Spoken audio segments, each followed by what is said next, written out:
Assalamu alaikum.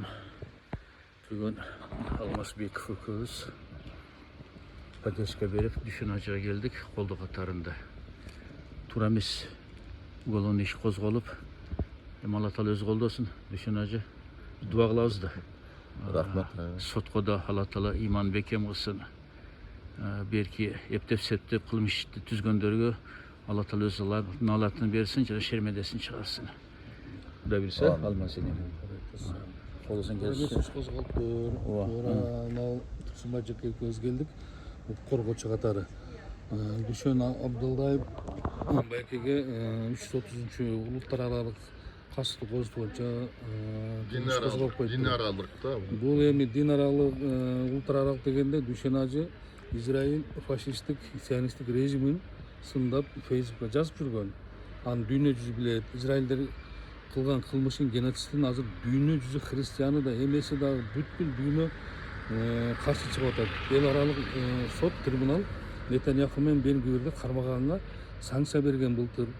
Анан сионисттерди сионист эстен анан бул жерде сионизм, фашизм жөнүндө сөз кетет. Терроризм жөнүндө өздөрүн ошо кандайча ошол сионист террористтердин айыбын ачкандарды биздин Кыргыз Республикасынын тергөөчүсү, бир райондук тергөөчү экстремге каршы отделдин балдары бул кишинин саясий жазган постун Кыргызстанга тиешелүү эмес, дүйнөлүк мына Газада болуп аткан окуяларга Иранга Американын чабуулун айыптап жазган жарандык көз карашы үчүн соттоп атышат. Бул туура эмес. Туура, алмасым туура айтат. Düşün acı карагыш. Кайра терроризм таң каламды, күлкүм келет да. Анан бул Кыргызстанда эмес, Murda Esir'den teritoriyasında, Borortuk Asya'da kança yıldan beri жалгыз ушул Палестина дуа кылып келет. Кайсы жерге бардыгы билишет, сөздөрүм далилдешет. Кайсы жерде кана Дүшөн ажы бата бер дуа кыл десе, сөз Палестина кошуп кетет. Акаев учурунда, Бакиев учурунда, убактылуу президент Отунбаев учурунда, Алмаз Атамбаев учурунда, Сооронбай Жээнбеков учурунда, мына Садыр Жапаров учурунда. Эч ким эч нерсе деген жок эле. Кайерден бул тергөөчүлөр азыр бул ишти козгоп атат билбейм. Бул таква мусулман.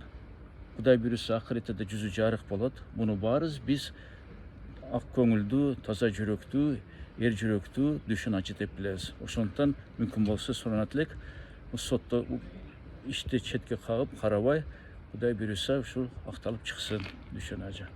Өзүң сөзүң бар. Рахмат. Ошол бүгүн сотто келип чыктык. Кыскасы ошол жанагы израилдик баскынчылардын Газага геноцид саясатын жүргүзүп атат. Газаны элен кырып жоюп, ошондой эле бүткүн ошол жерде 5-6 мамлекеттин аймактарындагы ээлеп алууга булар улуу Израиль деген план түзүп алып туруп, ошонун үстүндө иштеп атышат да, бул дүйнөгө ачыкка чыкты. Анан кийин бул жерден ошол чоң ката кетирген эксперттер тарабынан кеткен ката. Алар мындай деген: Жүйөт еврей деген ал диндин өкүлү деген да. Эч кандай диндин өкүлү эмес. Джеффри Эпштейн деген дагы еврей болуп саналат, жүйөт болуп саналат. Анда ошол Джеффри Эпштейн дагы диндин өкүлү болуп саналат да. Ушундай аябагандай грубый чоң ката кетирген дагы ошол катасы менен.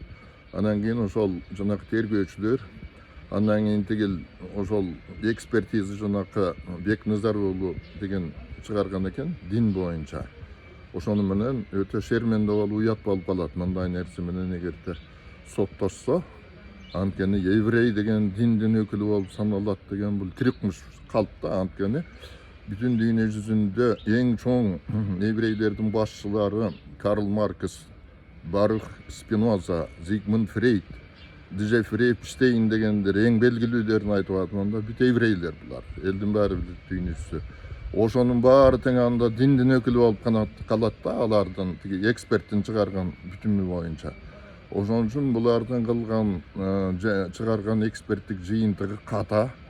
Анын негизинде тиги милициялар дагы ошону билиш керек болчу да, иш козгоонун алдында ошолор өздөрү грамотный болуп туруп ошону айтыш керек болчу. Бул кандайча алар ушундай диндин өкүлү болуп калат деп. Ошол жанагы Корутунду деген жазышканда ошол еврей диндин өкүлү болуп саналат, еврей дегендер.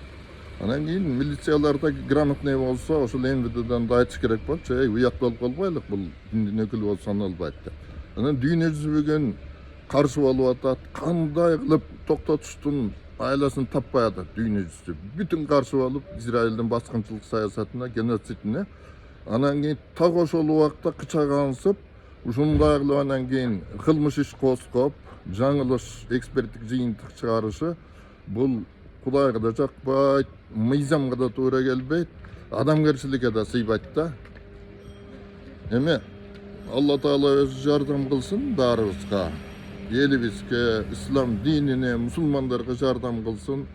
Анан кара ниеттик кылып баягы туура эмес иш кылгандардын жазасын Алла Таала өзү берсин. Рахмат.